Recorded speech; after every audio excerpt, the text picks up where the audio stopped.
Well, wouldn't you know it, guys? We would not get that 10th day in a row. And Jerome Powell, of course, coming in here with a little bit of his hawkish comments. We'll talk about what happened in the treasuries. Then we'll get into stocks, of course. We have a great show for you guys. We'll talk all about Trade Desk and how that affects different companies in the industry. We'll take a look at Unity. And it looks like somebody is not drinking their Johnny Walker. Find out why I want to bring up this conversation right here, of course, on Premarket Prep. And today's guest, you guys don't want to miss it. We have Johann Kerbrat, the general manager of crypto at Robinhood. We're going to get into a little crypto today talk. So stay right here. Premarket Prep. It's time to rise and shine, team. Let's get it started.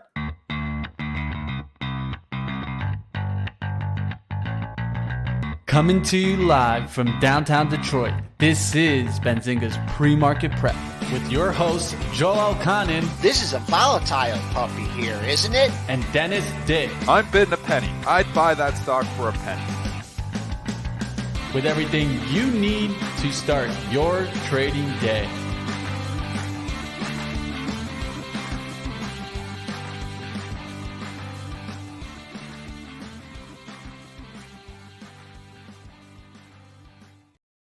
All right, team, let's get to the action. As you guys can see, the SPY come in pretty much sideways since the open. A little bit of a lift there now, trading around 434.61. We'll see if it can continue. Yesterday, definitely a quick little pullback towards the end of the market there. The Qs also pulling back. We'll talk all about what happened there. And this line you see there is the TLT. I've been kind of comparing it to the SPY also. We'll get into that action. We'll talk a little bit about oil. Looks like we got ourselves a little bit of a lift there back towards around 76. Now the only question is, can we get back into the 80s? That's what I'll be watching. Lower 70s, and I think this energy trade continues to drop as we've been seeing it. Gold, you guys can see, has been dropping pretty fast. And if we take a look at silver doing the same thing, but kind of going sideways there. We'll talk a little bit, of course, about Bitcoin today. So let's go ahead. Let's bring on the man, Dennis Dick, talk about what happened in yesterday's markets as we finally saw a little bit of a pullback, I'm going to say. I don't think it was drastic or anything, but definitely getting that pullback. And of course, all this coming off the U.S. Treasury yields as they climbed, as investors sold across the board, weaker than expected 30-year bond auction. And of course, the hawkish remarks from Federal Reserve Chair Jerome Powell as he's coming in and saying that, hey guys, we're still focused on 2%. And we're not seeing inflation come down as fast as we need it to get to that 2%. So don't forget, guys, we could still raise rates.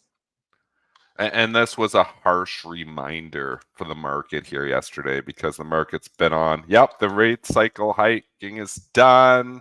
It's green light go. It's, seasonality's in our favor. Just buy stocks and not worry about anything, because we're now going to have the Fed on our side and they're going to start easing next year. So this was a harsh reminder from Powell.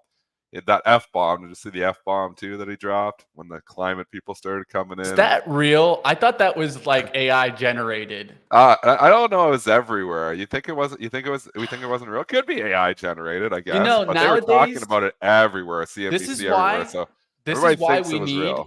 This is why we need some kind of way of validating things. And of course, what would that be through? I've talked about it. In the long run, that's going to be blockchain technology. But this is the hard part, Dennis. When you see those kind of things, do you think they're real? Do you see it's real. It was real, because it's one thing if it's just going on the internet, but major media covering it. I mean, they were all there. So it was real. It's funny, though. It's funny.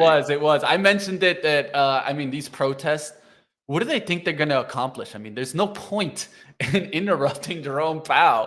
What is he going to do? All of a sudden be like, yeah, solar. No, he's not, man.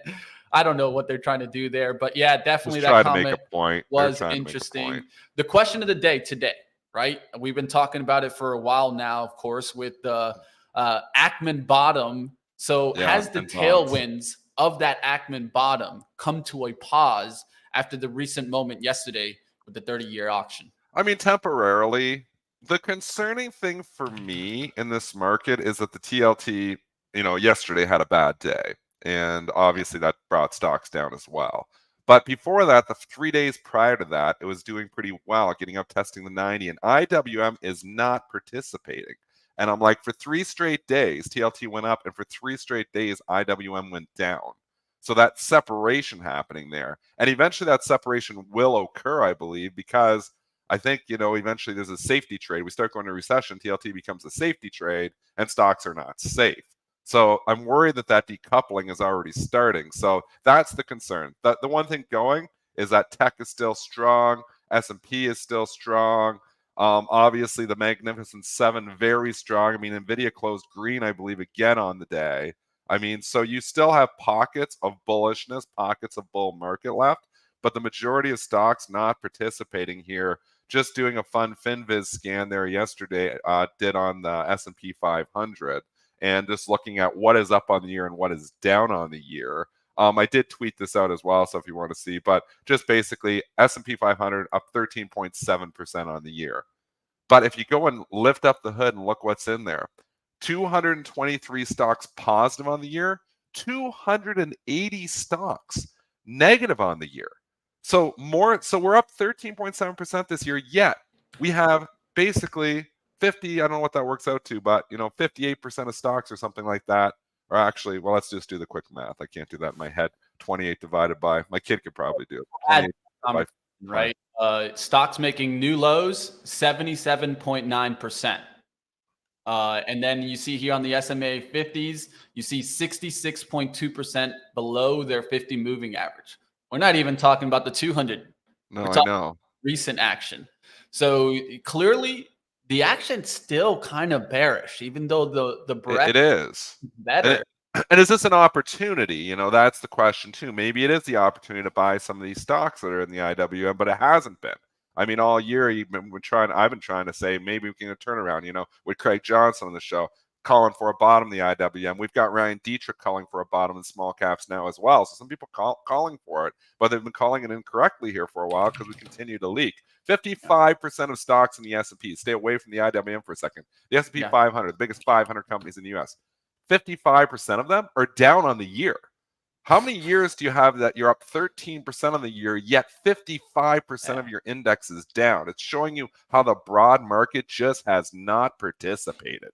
And again, every day we get a new disaster. So it's so hard. Like my one friend, I keep talking to Bright Trading because he's very connected with markets, trades all the time. And he's just like, how do you invest in stocks when every single day you come in and there's a stock down 25, 30%, on a 5% earnings miss? I mean, they absolutely just hammer some stocks. It really turns you off. Diageo today, I don't want to start with this one. We're going to go to Trade Desk too. There's 2 disaster stocks of the day. Trade Desk is an epic disaster. But let's start with the conservative Diageo. So give us what they said here, Money Mitch, and then we're going to jump into, why I say this is actually the disaster of the day and not Trade Desk. Yeah, I want to give you guys a little insight if you guys don't know this company. I know I wasn't too familiar, so why not share it, right? Brands include, of course, Johnny Walker, Smirnoff Vodka, Crown Royale, Captain Morgan, Casamigos, Tanqueray, which is pretty good too, and that Guinness Stout, of course, and Bailey's Irish Cream. All the big names, Crown Royal. Ones. If you go to in Canada, you go to a liquor store, you go to your corner, liquor store in the States. I mean, you go in, you buy liquor, you're buying from Diageo. Yeah, let us know if you guys take if you guys get any of these products. You don't have to give us too much, but of course, shares are trading lower after the company said it expects slower growth in the first half of fiscal year 24 than the second half of fiscal year 23 due to weaker conditions in Latin America and the Caribbean. Of course, seeing kind of that consumer spending coming down. Here is the major concern here, though, is that Diageo is a defensive name. Diageo is a stock that works in all types of markets, because people still drink. So Diageo is the kind of stock that people invest in saying, I know my money is safe. I come into a stock like Diageo or even Constellation Brands, knowing that I'm not going to lose 15% in one day. This stock just doesn't do that. When is the last time Diageo lost 15% in one day? I can't remember. I don't even know if it ever has lost 15% in one day. But I'm just looking at the charts. Maybe in the COVID crisis. Yeah, that's the only thing I was going to. Hammered back then. And that was obviously, you know, not the case. We had the stock market one day down 11%. So maybe then, but overall here, this is just not a stock that falls 15% in one day. And that is what we are getting. This is an ADR. It's traded overseas, so it's not like it's going to bounce right back. It's already been trading actively overseas for 4 hours here now. So this is priced in. This is an open market DEO right now. This isn't pre-market for DEO. This is the open market. But when you look at stuff like this, it turns you off of investing in anything. Like, I mean, and I've been saying it all along. Why invest in conservative, you know, staples? And Diageo would be considered a staple, I would say. Why invest in conservative stuff like this when you can go get 5% risk-free, or in the case of in Ontario, you're almost at 6% risk-free now. You're getting a 2.88% dividend, which is half of the risk-free rate, and the growth is obviously not going to be there. So, I mean, this is just why these stocks just aren't attractive in a higher rate environment. In a 1% environment or a free money environment, back up the truck. These are the stocks you want to own because, I mean, there's no alternative. But there is an alternative now, and that alternative is cash. No reason to own these types of stocks. And if you're going to see staples like this fall down 15% in one day, it makes me not want to buy any staples. Yeah, and I can take a look at the other ones, and they're not looking too much better either, right? Like Constellation Brands also looks like a ugly looking chart here as it's falling off.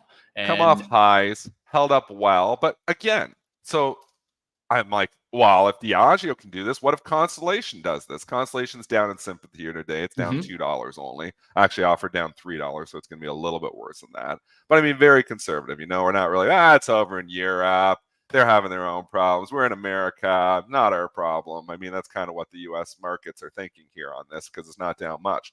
And Brown-Forman would be another one, BF.B, to think about. It's trading down here as well. But I just think like these are conservative investments. Your conservative investment just fell 15% one day. That doesn't happen in bull markets. yeah, it doesn't look good there. And it just goes to show us, I know that everyone keeps saying that the consumer is strong, but are they really strong? Or is the weakening and the worst yet to come? Those are things that we never. And I don't think we can argue the point here, Money Mitch, that the consumer has been very strong and the consumer remains strong. So it's not an argument of whether the consumer has been strong or not. They've been very strong. But the question is, do we weaken in 2024? Do interest rates eventually catch up? You're seeing pockets of just destruction in stocks. So either the stocks are wrong, the broad market is wrong, which the broad market, we know we can see on the S&P if we look at the RSP, which is a much better indicator because it's equal weighted. RSP barely up on the year. So we're looking at it start of the year. I'm just trying to grab it here.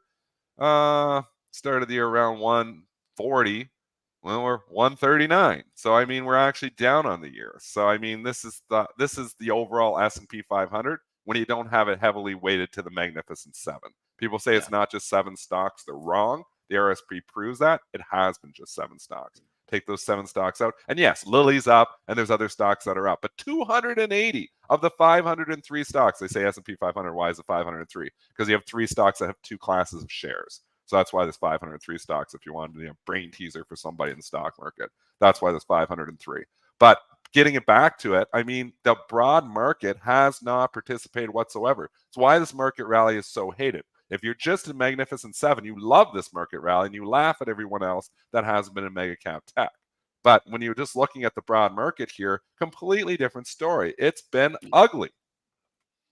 Yeah, I drew the circle there so you guys can see the comparison of what Dennis is trying to show you guys. And you guys can see how we're essentially down from that level. We're not above that level for the year. We're down on the year on the S&P 5. We're down on the year on the S&P 500 when you put it to equal weight. That's shocking. And that's after a really crappy year the year before. So we can say how awesome stocks are, and it's just been miraculous, and who can't make money in this bull market? It's like, yeah, okay, if you're in the Magnificent Seven, truth. If you're in the Qs, pretty truthful. Qs have been good because they're so heavily weighted the Magnificent Seven. But when you get out into the broad market, you know, we're staying away from small caps here. RSP is not small caps. It's equal weighted the 500 biggest companies down on the year after having it down 2022, after having the back half of 2021 not being any good either. I mean, the all-time high on the RSP is 164, you're 139. So you're not, you know, ridiculously off all-time highs, but you're almost 20% off all-time highs. But that's set 2 years ago. So the bear market continues for the broad market, and it's 2 years old. Disaster stock of the day, also in Trade Desk. The Trade Desk definitely taking a massive hit. I didn't expect this one, My especially goodness. after Pubmatic's good earnings. But hey, Trade Desk here, EPS at 33 cents, beats the 29-cent estimate. Sales at 493.27 million, beat the 487.16 million estimate.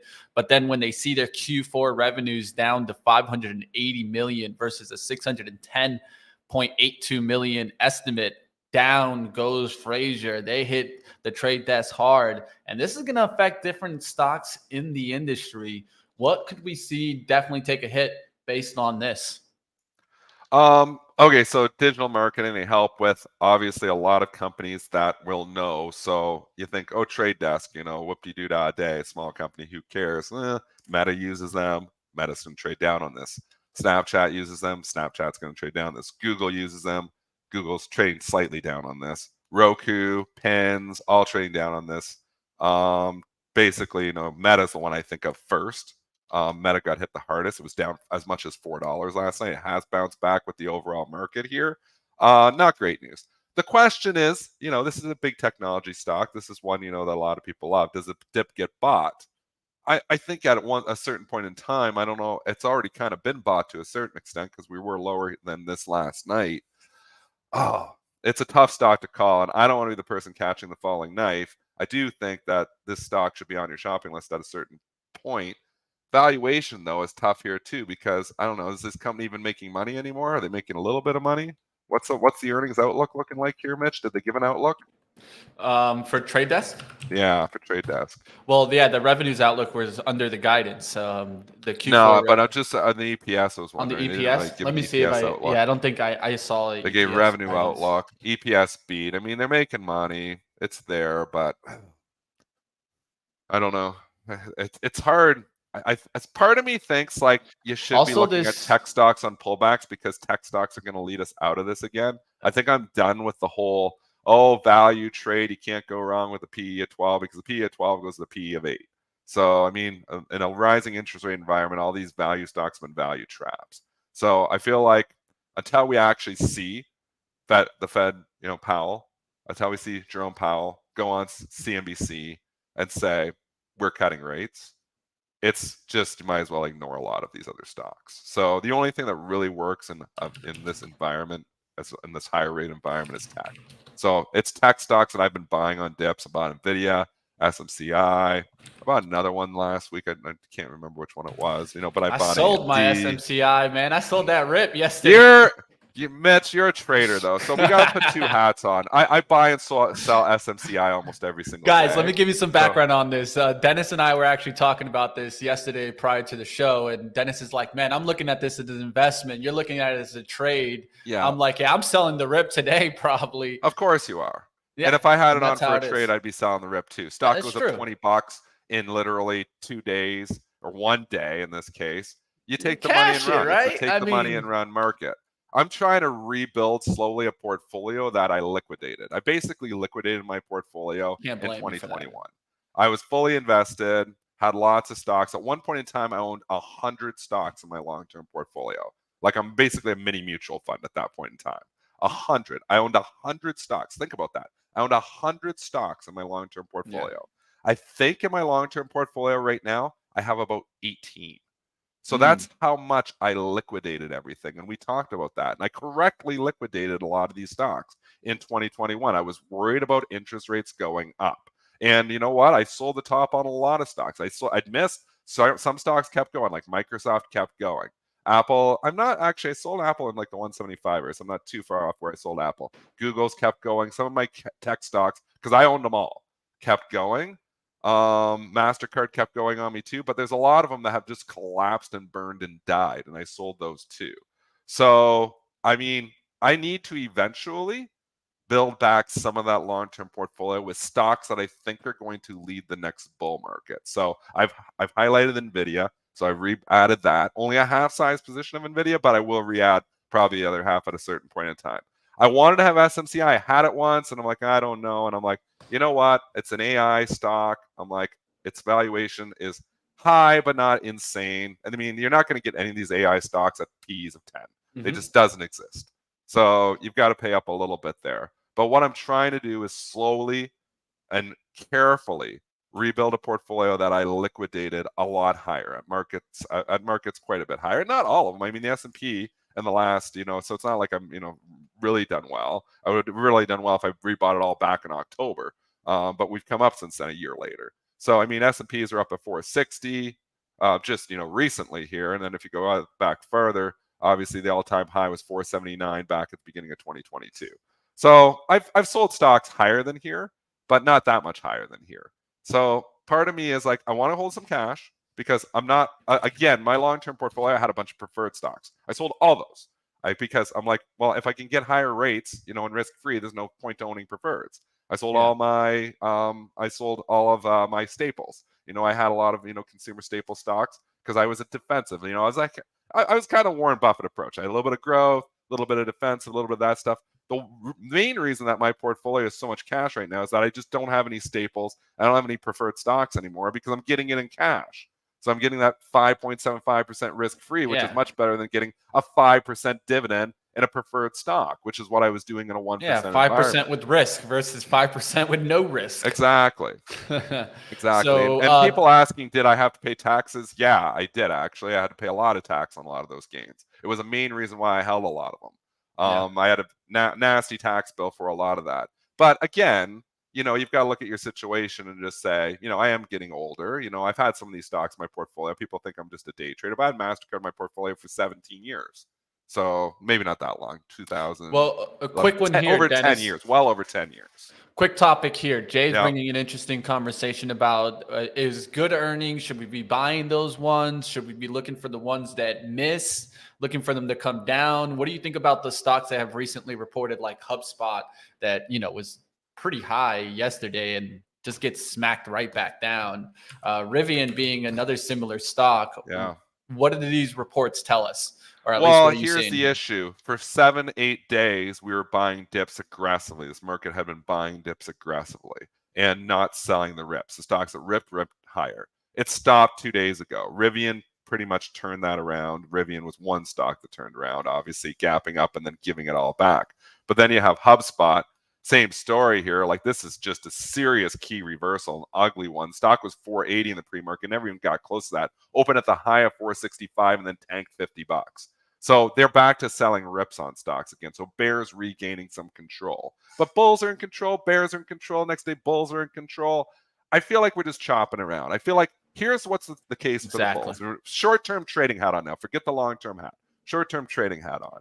Short-term trading hat is basically right now at this point in time fading all moves and guilty until proven innocent on moves because we're in this contrarian market where it's still paying to fade everything. I made a lot of money in 2023 trading, I've tweeted out my results, from fading moves, just from being a pure contrarian. If you're a pure momentum trader, you probably sucked in 2023. Maybe you found pockets of momentum, but the overall momentum trader is losing to the contrarian trader in 2023. What does that mean? It means moves aren't sustained. Moves don't have follow through. The breakouts aren't breaking out. They're failed breakouts. They're failed breakdowns. What has been working in 2023 is to fade everything. I think I keep that trading hat on because that continues to show that it's paying the bills. So, you get a dip yesterday. Well, the dip gets bought back here today. So, you get a rip here today. What does the rip get sold here today? I don't know, but, I'd be more inclined to sell the rip as opposed to buy the dip here. So trading hat on, I think you're just fading moves. And HubSpot is a good example of why. Because, you have a good report, stocks trading up. Everybody's like, rah, rah, bullish. Let's go to 550 LFG. No, pull the rug out, stock right back down to the lows. So, and it's not just that. Obviously, there's other stocks doing the same thing. Twilio was another one yesterday. I thought the report was great from Twilio. Stock was trading up, basically gave it all back. And again, blame Powell for that. That's part of it. But, maybe these stocks, Rivian wasn't on Powell. Rivian just turned around on its own dime the other day after pretty okay earnings. So I think you have your shopping list. If you're long-term, you're buying good companies, reasonable valuations. If you're trading, I think you're fading everything. All right, let's get to Unity's earnings, as Unity definitely also not the best report, right? I mean, look at this, guys. Loss of 32 cents. Misses the what? The 17-cent estimate. So definitely a big miss there on EPS. Revenues at 544.21 million. Miss the 553.798 million estimate. And then they pulled guidance for Q4 or fiscal year 23. They said that they will provide guidance for 24 with our Q4 and fiscal year 23 results, but pulling it here. What do you think about this? Oh, I don't think much about it at all. It's an epic disaster in my long-term portfolio. I put this in there. I actually was looking. I put this stock in at 36.5, and I sold half of it at 34 because it started breaking down. I was like, I'm going to hold the other parts of it. So I'm like, I'm going to hold on to it because, I've got to hold, through some of this stuff. I like Unity long-term. Again, Michael Pachter, I listen to a lot, and I respect his opinion. It's one of the stocks he's liked. It's been a disaster. They did that. Once they did that fee, it was time to go because it pissed everyone off. So now you look at it in hindsight, why didn't I sell it all at 34 and I wouldn't have everybody making fun of me every day? I literally had 8 people, I think, tweet at me yesterday, how's your Unity doing, Dennis? Some people are like just, because maybe they followed me into the trade, but other people are just like want to make fun of me because there's 10% of people that I hate my guts. So, it's been an epic disaster. I'm on it, wrong, dead wrong. Should I eat the loss at this point in time? It's a half-size position of a half-size position now because the stock's fallen that much. So in at 36, 37 bucks, sitting here at 21, I don't know. Maybe eat the loss and move on. But again, you don't want to be selling and then it turns it around and figures it out. So do I believe in this company long-term? I kind of did when I bought it. I don't know if that's the case anymore. And again, losses will make you unbelieve in companies very quickly. So I've got those disasters. ALB, I got rid of the Generac disaster. And then I don't remember what the other one is. There's like 3 really bad ones. The chat will know because they follow. It must be bad if you're not remembering it, Dennis. That's how it goes. We usually try to forget them, but this is how it is. Well, that's right? the problem too. The truth is that you're long-term investing here too, right? And it's not like a mentality where it's hard. You need to get the returns this year, but it also concerns you when you start to see this kind of pressure on your long-term investment. So long-term investing is very difficult. In the last 2 years, long-term investing has been very difficult. My long-term portfolio is down in the last 2 years. I'm not a hero on the long-term investing side. Nope. Again, I'm not actively trading it, so you can't generate alpha to pick it up. So it's just kind of moving with the overall market. You got it 17, 18, 20 stocks. You kind of move with the overall market. It's how it works. The cash is helping it. The cash is holding it up, so that it's not getting just hammered. But stocks like Unity, stocks like ALB are not helping it. So, wherever I've got the NVIDIA, which is helping it a bit in the short term, who knows? It's been a disaster. My long-term portfolio, if I didn't have the cash in my long-term portfolio, it would be an epic disaster. The cash is what is saving my long-term portfolio. I love that, though. I love how you're always honest about it. We know where your bread and butter lies, Dennis, but it goes just to show you that it's just not easy, right, to invest. So just long-term be careful investing out there. Is way harder than trading. At least for you and I think we would definitely argue with that. Is this company really a good value? Is this company, really got the growth to sustain? Again, when you're in rip-roaring bull markets like 2012, 2013, 2014, we ripped for a decade, everybody's a genius. Remember at the peak of the COVID, and people, I don't know if people like me talking my long-term portfolio or not, they just want to stick with it. But at the peak of the COVID, I had almost 100 stocks in my long-term portfolio. So, I mean the peak of after the COVID bubble. So, 2021 when the markets were at the high. I had almost 100 stocks in my long-term portfolio. At one point in time, my long-term portfolio, not my trading portfolio, I was up on 97 of the 100 stocks. And I said on the show that day, 2.5 years ago, I'm like, this is absurd. This is not normal. It's not that I'm just an awesome stock picker. It's just that every single stock is up. Every single one. When I first started trading stocks in 1996, that's when I started. I was retail back then. I started with Bright in 1999. When I first started trading stocks, 96 to 99 were huge bull markets. I could do no wrong. I'd buy something in a long-term portfolio and would just go up. And if it didn't go up, I would just hold it and would just come back. I learned so many bad habits back then. And then I unlearned them all at Bright Trading, and then I became a risk manager, trading, doing different things. But, 2001, so I was a hero in my long-term portfolio, 97, 98, 99, 2000. I was like, I can't do no wrong. I never have any losers. They're all just go up. Eventually just hold on, they go back. And then 2001 happened, and it was the eye-opener. And the S&P fell, 60%. The NASDAQ fell 82%. The NASDAQ, imagine that, falling 82%. Can you imagine that today, Mitch?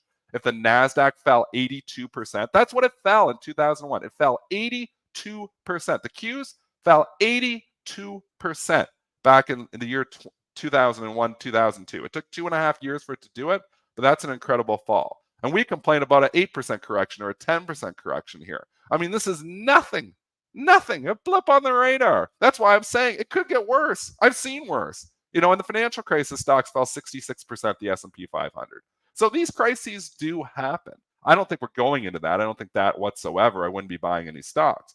But just blindly buying and saying all stocks come back. A lot of these stocks you bought in 2021, people, if you're in the retail and you're in all these like meme stocks and all these storied stocks, a lot of these stocks, I'm sorry to be the bearer of bad news, are never coming back. It's really tough when you hear things like that. And I think it's just important to take a look at it and not having everything like just be like kind of what I call lotto plays, right? I do have those kind of plays too in my long-term investing account, but I think that you can't have all of them be those type of lotto plays. You need some blue chips. Exactly, right? I think you can that's have a few lottos, but you need some blue chips in there. Let's and do I had one a lot more. of lottos in 2001 and my portfolio got destroyed. But the lottos I had in 2001 weren't lottos back then.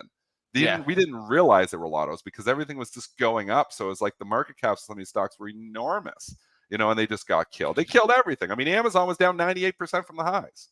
Mm-hmm. So, I mean, and it turned into Amazon.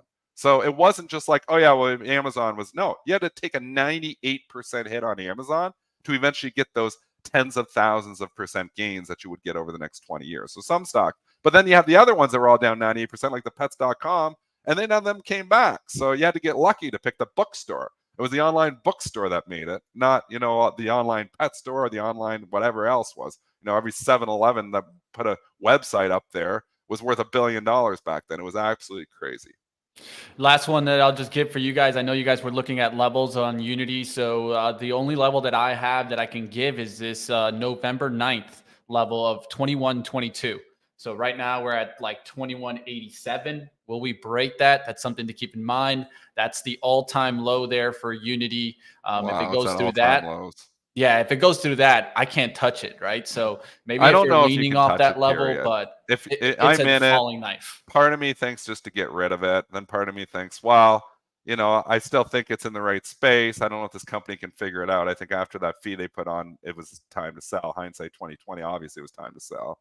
Yeah. Part of me thinks just eat the loss and move on. Then part of me thinks, well, it's a lottery ticket now. So Unity is no longer a blue chip company. It's no longer like, oh, this is going to be core. It's a lottery ticket. Maybe they figure it out. Maybe it's a 5-banger. Maybe it's a 0. That's where it's at on Unity. All right, one quick one before we get to our interview. I know you guys are excited about it. We'll get into a little crypto talk coming up, and I did see stocks like Mara and some of those names moving as of late. A lot of action in Bitcoin and different cryptocurrencies overnight, so stick around for our interview. That's going to be exciting, but I did want to touch really quickly on Wynn Resorts as they came in with their adjusted EPS at 99 cents, beats the 75-cent estimate. Operating revenues at 1.67 versus a 1.585 estimate. But at least good news was they did announce a tentative agreement with, of course, the Culinary Union, a new 5-year contract covering approximately 5,000 workers in Las Vegas. MGM also reaching a tentative agreement here. So at least things are looking a little bit better in that case for the unions in Las Vegas. But price action, not looking good here. No, price action looks terrible. I mean, here's another case where they're talking about record, demand and people all going there. Well, why do the stocks keep selling off? If everybody's sitting here at record, profits or record, maybe not record profits because of expenses, but, record sales. I mean, well, something else is happening. We heard this on the airlines for so long. Delta, it's never been better. Well, then the stock falls 30% in literally the next month and a half. So if it's never been better, it can only get worse. So I don't know. I mean, I look at Wynn and think, well, $200 a high back in 2018. It's good support at 85. They're buying dips on stocks. But again, lots of debt there. I mean, if you go to your trusty Benzinga Pro and bring it up, you can probably just look, at the debt. I'm sure it's just huge. I mean, this is the company runs on debt. Yeah, 12, market cap 10 billion, $12 billion in debt. Oh my gosh, that's just scary. So PE, not that cheap either. Revenue growth is not great.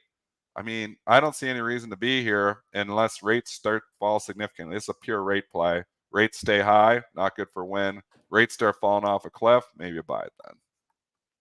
All right, let's get out of the resorts, casinos. We're going to take a second to get into a little crypto talk. So you guys out there, smash the like, drop some questions, anything you guys have. And of course, hit the like. Let's get to our guest today.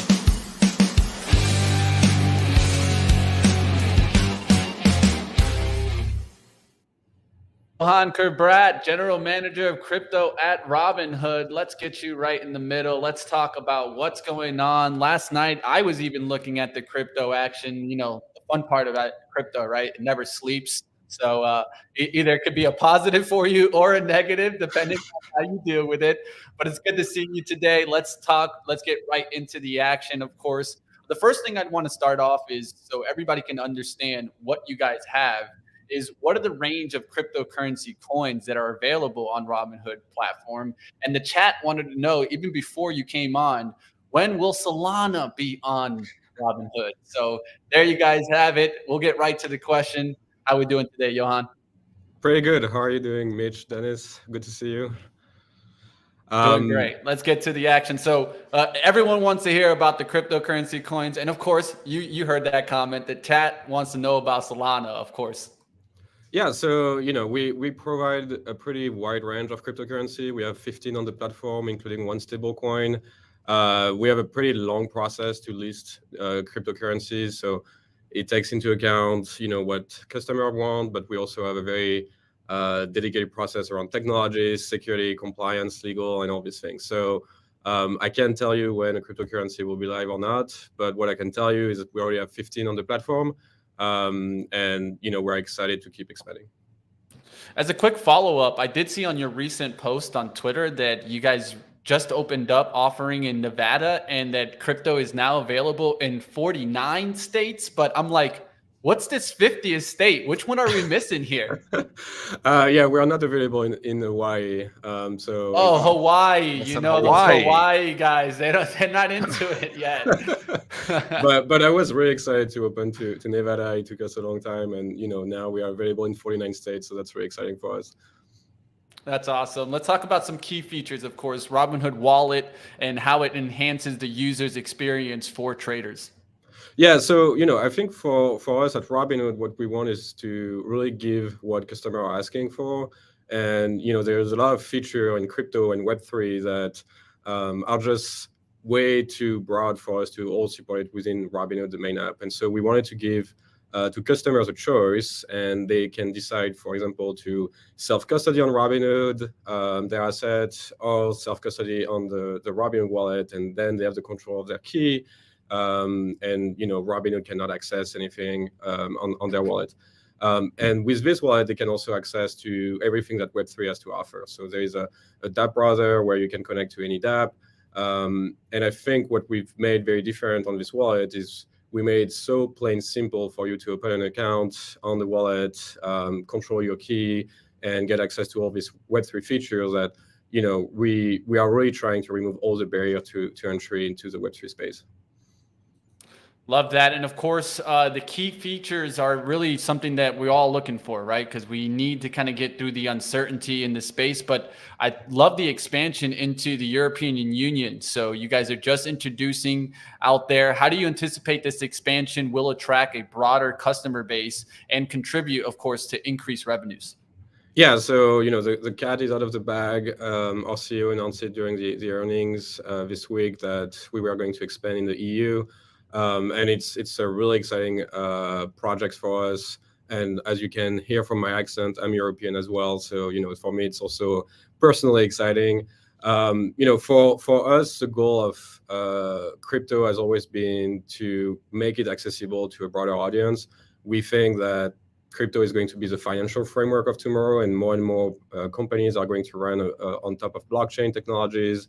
And so we really want to remove this barrier to entry. And I think currently, we keep saying that, but we are not seeing it from some of our competitors. They keep increasing fees or prices to the customers. And so we want to disrupt that. And so we are going to go to the EU by, and basically bring the same kind of feature that we brought in the US to the European market. And we're going to try to disrupt prices, and we're going to make it as simple as possible to get access to crypto and use it in your day-to-day. Awesome. Now, of course, I caught this interesting study, and I think it's important to kind of note competitive advantages. So a recent study by Radius Insights affirmed that Robinhood boasts the lowest average cost for crypto trading. Can you elaborate on this, and how is it exactly a competitive advantage for everyone out there? Yeah, so I think what's important to understand is, we've had this advantage for a very long time. We just didn't really talk about it.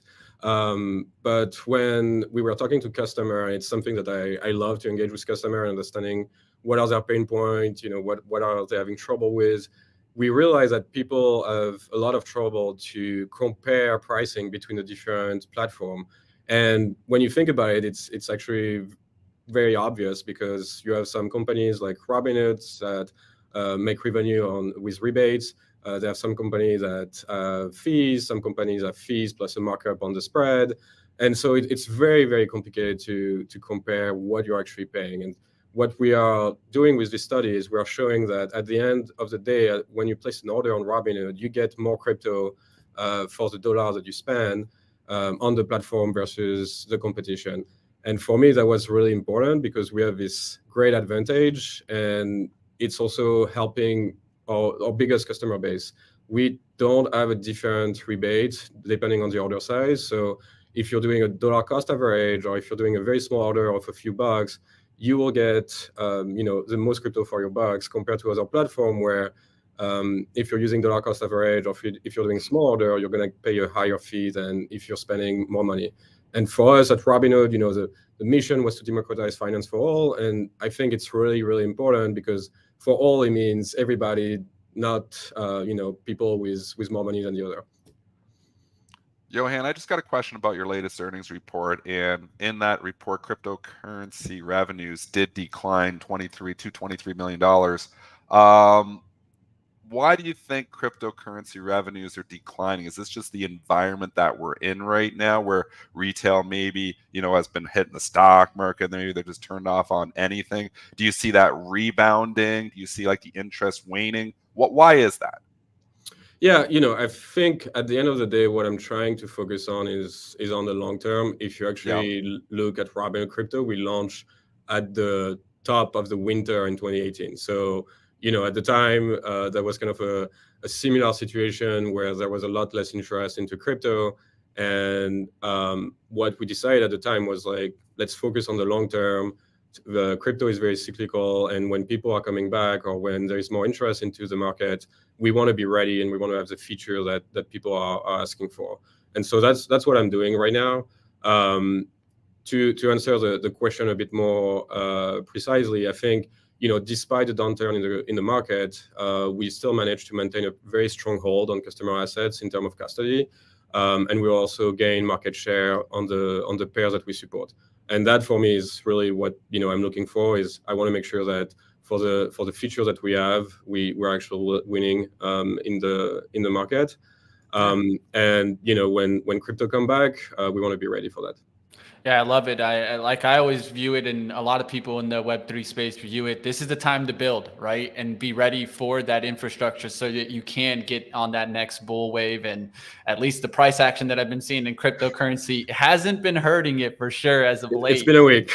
yeah, I'm sure. And it wakes up investors out there that the opportunities are right there available in front of you. So of course, we had, in light of this recent FTX scandal, investors' uncertainty, right, has definitely kind of increased.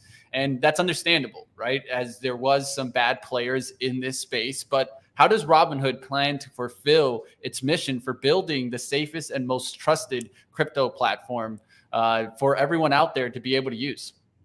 Yeah, I think it's really kind of sad and funny at the same time, because at Robinhood, we believed in a lot of concepts that we thought were obvious, and we thought that every company out there were actually doing. So, not commingling funds, making sure that not one person has access to the wallets, all these kind of things. We thought that was kind of a thing of the past, of the mongogs of 10 years ago, not something we will hear about in 2022 or 2023. And I think the outcome of the trial, I'm happy that it's behind us, and that now we can focus as an industry on building for the future, and kind of erasing like these stories of the past. But for us, what's very important to know for our customers and our listeners is we are a public company. We are doing regular audits on our finance, on our custodies. And so, this kind of thing that we heard during the FTX time is not possible at Robinhood. And, I think also what we've seen during that time in November of 2022, and also like more recently when there was also some scandal with other platform, we saw a flight of safety from our customers. Like we saw a large influx of customers coming into Robinhood and depositing their crypto on Robinhood. And for me, that was a great thing as well. It was showing that, what we are building, we are maybe a bit slower than the competition. We may not have all the feature of the competition, but we're a safe place for you to buy and sell and hold crypto. Well, you guys heard some of the highlights here. Of course, the lowest average cost of crypto trading. I definitely tell you guys to check out that study so that you guys can see the competitive advantages there. Johann Kerbrat, General Manager of Crypto at Robinhood. I'm also throw up his Twitter in the chat there so you guys can keep up with everything that he's doing. It's always good to have you. And I love the transparency, of course. That's what I think we need more in this space is just transparency so that investors can have that certainty, especially things like audits, things like that. Being a public company and being public facing is definitely going to help you guys. Appreciate you coming on today, and we'll always have you back, Mitch. Johann. Thanks, Johann. Have a good one. All right, let's get back to the markets. How we looking here, Dennis? We're rallying. TLT definitely a driver here. Yesterday was the driver down. Today the cost of the rebound here. We're getting back half of the losses from yesterday from the TLT. Full disclosure, I do have a long position in the long-term account and in the trading account on TLT here right now. So I was buying the dip yesterday. I will flip out of that dip buy, but I'll hold a long-term position. Mitch, a lot of questions in the chat coming from a lot of different stocks. I think we could do about 10 minutes of ticker time here. Let's do it. We don't get a chance to do this often. And then guess what? Joel can't run me off today. So guess what? Let's do a little ticker time, team. You guys drop those tickers. I'm going to bring a conversation up as you guys drop those tickers. Verizon Communication is said to be joining forces with Netflix, Warner Brothers. And this is more about the conversation of streaming bundles.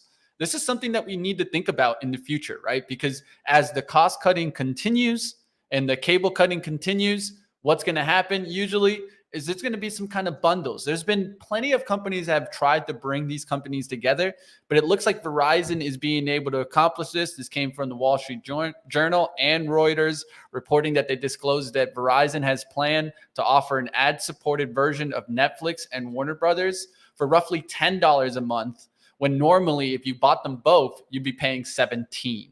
So just to kind of bring an interesting conversation there.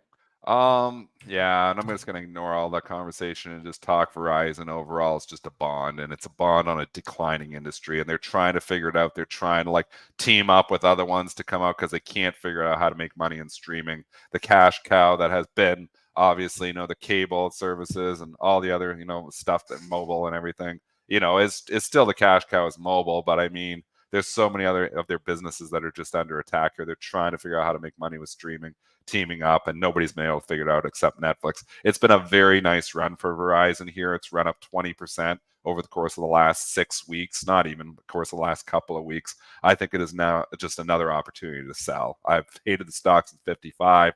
I'm not going to start liking it at 35. AVGO I wanted to go to because Pablo's been asking the entire show. He's been asking about AVGO. I love this company. Apple supplier, obviously. Stock that's got a little dividend, not much, 2.02%. It's going to be a big part of AI. It's a stock that has been absolutely resilient on pullbacks, just dips, getting bought continuously on this thing. It's been in consolidation station between 800 and 900 here for a while. I think this stock is one that's going to lead the next bull market. I think it's going to be one of those stocks. It would definitely be on my shopping list. It's not a crazy valuation here either. AVGO, if you're going and looking, last time I was looking, it was trading 19 times. Again, the stock has actually moved up since I was looking at it last time, so it may be a little bit higher than that now. But AVGO near all-time highs. How do you argue with the stock when we have so many stocks that are down on the year and so many stocks that are 60, 70, 80% off their highs, smaller companies?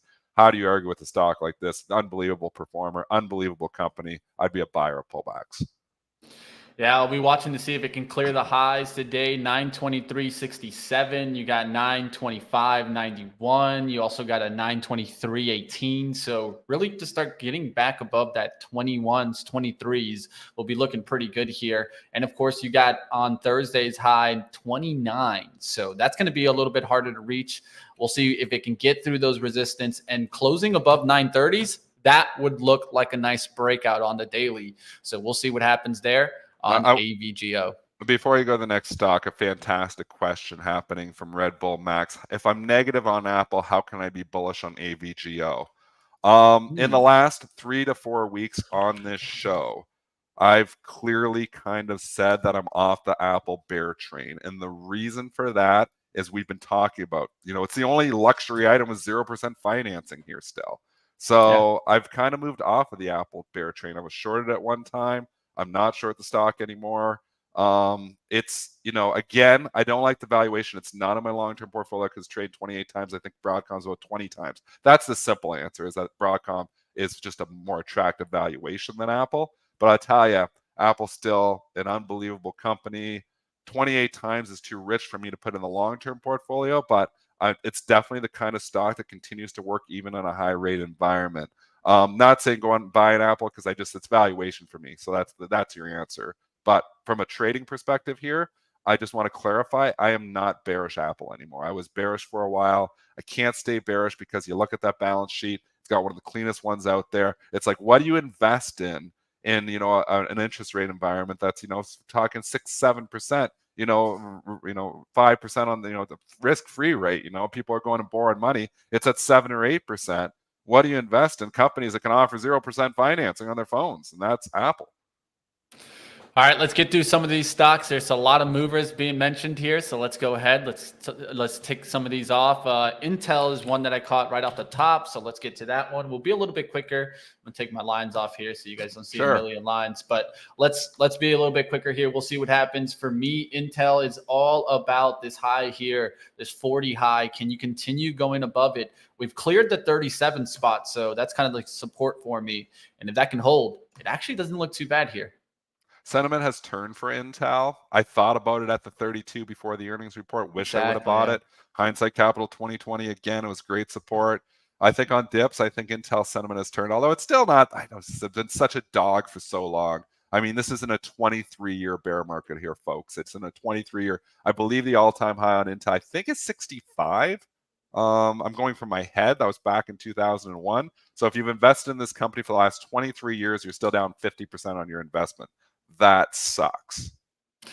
Simple trade. We've already covered Trade Desk. If you want, rewind. It was 75, the all-time high. So simple trade, just rewind. That was probably about like 10 minutes in where we got into Trade Desk. We're not going to cover it again. And that's affecting Meta, Snap, Pins, Roku. It's affecting a number of stocks on that today. All right, let's get to one that's interesting. This is a coal player that had a big move yesterday, METC, big move up there, while other coal players are starting to break. AMR, I say, is the leader in this space right now, and this has started to pull back. CEIX has pulled back. BTU has pulled back, but man, METC with a big rip up yesterday. I don't know if I can trust this. Big reason why also, I look at the daily chart, and I see a lot of pop and drops on this chart. So at least for me, I won't be trying to play this type of play, coal player. I know, Dennis, you probably don't know too much about METC, no. But have you ever traded this one? If the market cap is under $2 billion, I typically don't touch, unless it's a really storied stock that people talk about in the news. I stay away. It's a market cap of $840 million. Company's just too small for me to trade. All right, let's keep it moving. Let's go to what about the Tesla Dragon? That keeps dropping, man. These automakers, auto manufacturers really struggling as of late. And I've said it. I personally think they're going to have probably the worst year in autos next year, as I think autos going to be bad next year. I mean, look at Ford. Since they did their deal, they're going straight down there. General Motors straight down. Stellantis even also starting to fall off. This is actually one that I think maybe be setting up for short action. But what do you guys think about these auto manufacturers? LI not looking too good either. The Chinese autos don't look good either. So it's all stuff that's tough in an 8% environment. A lot of the financing on these trucks are 8, 9, 10%, depending on your credit and your cars. I mean, it's just difficult. Tesla's still best of breed. Tesla has obviously, they have no debt, which is unbelievable. Again, maybe the lack of, they have a financing arm too. They have a smaller one, but I think I'm just staying away from this sector. Nothing against Tesla. Valuation keeps me probably away from that stock specifically, but that's been the wrong call. I do think at a certain point in time, Tesla will be a buy, but I think recession, I still am in a recession camp in 2024. I'm in hard landing camp, and I think Tesla suffers for that reason, but Tesla's still best of breed. Yeah, the conversation in the chat telling me that Tesla and other car companies are not the same. They're the same thing, man. They're car companies, guys. I'd go with the chat. I don't think they're the same either. I think he's just figured out a way to manufacture cars a hell of a lot cheaper. He's figured out how to do EV. Tesla's just, they're still, they're first in the auto industry. They're first. They have that leading advantage, but they're not even first, though. They're the only. I mean, like, this is what is going on here, and this is why lithium is getting killed and stuff. It's like Ford and GM can't figure it out. They can't figure out how to do it, and now they're just like, well, I don't know. So they're just focusing more on the gas guzzling. They're investing, like, they're still investing in EV, but they're talking about investing less in EV than they were planning. So I mean, they're almost like, it seems like throwing in the towel, trying to just concede to Tesla. This is terrible that GM and Ford cannot figure this out. And again, maybe it's $100 an hour or $80 an hour worker versus $44 an hour worker. Maybe there's something else in there, but GM and Ford need to figure this out. Stellantis as well. They need to figure this out because EV is still coming. It's just, a matter of Tesla's just, honestly, if I'm going to own an auto company, I'll say right now, if I was going to own an auto company, it'd be Tesla. Yeah, you see, that's where I think that Tesla's reached peak valuation ever. The biggest thing for me is the margins just keep going down, not up for Tesla. I don't see this trend ever changing in the EV space. And again, I want to clarify my statements too. I'm not saying I'm buying Tesla. I'm staying away from the industry altogether. But if you're making me buy a car company, it's today. Tesla, not Ford. Okay, that's fair. I think we all could see that fair, especially with Elon running the company, right? Let's get to another company in the chat there. You guys keep throwing up those tickers. I see those tickers slowing down there, but keep throwing them up. Anything you're looking at it. Mondelez, I still got Mondelez short. We can talk a little bit about that. Kevin's asking about it. This is just like a turnaround. I'm trying to see it. We'll see what happens. Couple highs that I'll just lean on, right? Like 69. 70 is huge. Yeah, 70 here. If it starts to get above 70, I'll get out. But this stock that has gone way too far. Bunching up here too much for me. That's a little bit concerning when I'm looking just at the chart. But I'm not a big chartist. I'm kind of like trying to get a feel of, what's going on out there. What are people talking about? I'm kind of more of a feel trader than just a technical trader here, and obviously relationship based. But I see what you're looking at. Mitch Majors is exactly. And also this stock has a tendency of moving into, of course, a little bit of a run for October because everyone thinks everyone's buying all the candy up. And then they realize, the store has thousands of inventory left over from Halloween.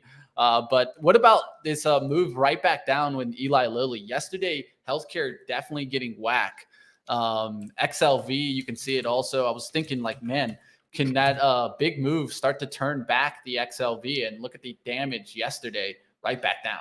I don't know. It's been overvalued here for a long time. Everybody thinks this drug's going to be the biggest drug ever, and it may be the case. There's so much value, so much is already priced into that. I can't chase it at this point in time. It would have been awesome to buy at 310 when we originally were looking at it, not at 600. So many tickers in the chat. Let's do like 2-3 more. There you go. Now they got them rolling here. Grab one from the chat here, man. 10 seconds. I'm going to do a little countdown. We'll go to Snow. I'll let just Dennis make the comments here. Snow. Informer, I call it, because I love that Informer song from Snow.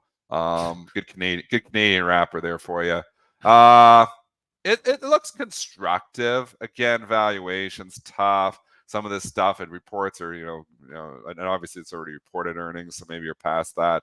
I'd say it's constructive above 153. If it gets below 153 and starts filling the gap, you want no part of it. So you could take a shot here and say, well, we got 3 lows right around the same area. Maybe we get some life and, maybe tech stocks start to go. But again, valuation would keep me away from this in my long-term portfolio. Yeah, get above the trend line, 160s. That'll start looking better. XOM. They want to know my thoughts on AMD. I'm still in AMD. I still have a half-size position. I did not add to it. It's still, It looks constructive here too. It looks like it maybe wants to go again. I think AMD is going to be a big part of the next bull market. I got the half size position AMD, half size position in NVIDIA. Looking to add to those stocks if you got significant dips in the long-term account. But it actually looks constructive for a trade here too. I'd say as long as above 110, bulls in control. I agree. Let's keep it moving. XOM. Oh gosh, this is a tough one because obviously they did the merger with PXD. Didn't get any love from that whatsoever. It's been hit. It's down near the lows. Man. I mean, you have this thing happening where oil looks like it's broken now. So oil obviously was the driver of, the whole August, September, values was a major driver for the stock market as well. Well, probably not so much tech stocks and other stocks, but it was the one sector that was performing in the stock market in August and September where other sectors were not. It looks like it's broken to me. I mean, do we eventually get some life in oil again? Yeah, I think escalations overseas, obviously in the Middle East, escalations, in other situations there probably keep a bid underneath oil. But overall, oil is broken here now. Charts are broken.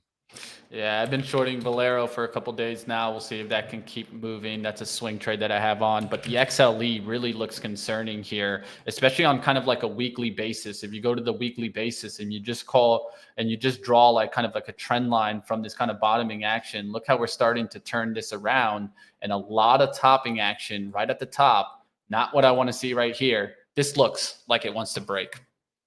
Last one we'll get to. It's 9:02, so we're going to wrap it up. I hate Oreos. I guess I hate Oreos. We'll find out. LAC. Oh my God, man. This has been a disaster of disaster. It's down to $7. All the lithium stocks are murdered. And it's because you've got, EV is with Tesla and all the other companies can't figure it out. Lithium demand is going to drop obviously in 2024 because, overall, is lithium demand going to go up 10 years from now? Yeah, but 10 years from now isn't 10 weeks from now. And people are buying less cars, less demand for lithium. Lithium is an absolute disaster. All of them. Obviously, I got the ALB and the LTHM. That was the other one I couldn't think of. 2 lithium stocks. Horrible investment so far. LAC, it's been even worse than those, if that's possible. I mean, LAC was 20. It's 7 now. My ALB has been cut in half. LAC has been cut by like 2/3. So it's been actually worse. All right, let's wrap up the market here. How do you see the market coming in here? We're still climbing, right? It seems like it. Let me go to the 5-minute just to TLT. Again, keep your eye on it. I know we decoupled for a couple days there, but it's driving the bus here again because you know what? Rates are driving the bus again. The talk yesterday, obviously, the bond auction, and then Powell's comments have given rates the center light here again. So driver of the day is rates. TLT bouncing has caused the stock market to bounce here as well. But keep an eye on it because this is your leader. I mean, it starts to leak. Market likely starts to leak, continues to show strength. Maybe we get some of yesterday's losses back. Seasonality still plays in favor of the bulls here. I think you're buying tech stocks on pullbacks. That's one of the stocks I'm buying, is looking at buying tech on pullbacks, not buying these value traps. I've already been burned on those. Yeah, so I'm looking at this gap on the TLT and looking to see if we come right back into that gap, because that would be a nice area where I could see maybe people buying the dip as we get a little bit of a pullback and maybe get another ramp up. So there's a nice little gap zone there where the stock could come back, maybe find some buyers. TLT, we'll see what happens there. Of course, if it takes 90, I think we're all looking to see that upside continue. So that's kind of like the upside outlook too. We'll see what happens on the day. Like always, it's going to be fun, and pre-market prep is here to get you guys ready for the market. We talked a lot about different stocks today. We went into Trade Desk, Unity, Diageo, and guys, hide the Johnny Walker because seems like it's going to be around a little bit longer. Maybe people are going to be drinking that today after seeing that Diageo stock. Yeah, that's how it is. It ain't going to be the blue label. Let's just say that much, Dennis. Let's wrap it up here. Any last outlook that you would take a look at? Of course, it's Friday. Some traders will be kind of maybe a little worried about Monday. What do you say to that? And what's driving the bus today, Dennis? Looking at the TLT. I'm going to just say what I just said before. Yeah, it's on my screen. It's the #1 indicator for me today. Keep that on your screen. That's going to drive stocks. All right, that's going to do it for us. Keep up with, of course, Triple D Trader on Twitter. Have a good one, Dennis. Enjoy your weekend, my friend. All right, we're going to bring you guys over to live trading. That's coming up next, so don't go anywhere. We, of course, got a great day for you guys planned right here on, of course, Benzinga. So don't go anywhere, team. We always got a lot more for you guys here, so stick around. And like always, live trading is coming up next. Lord Ryan and I are going to get after it, see what we can get. And today is going to be a fun day. I appreciate Johann, of course, Kerbrat, general manager of crypto, joining us today, talking a little bit about some crypto action. And maybe those crypto stocks get hot today.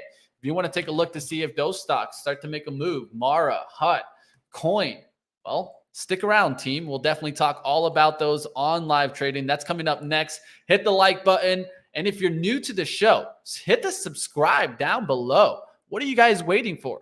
This is where you guys get all the information to get you ready for the trading open. Now let's go get to our trading open with our live trading team. I'll see you guys over there. Don't go anywhere.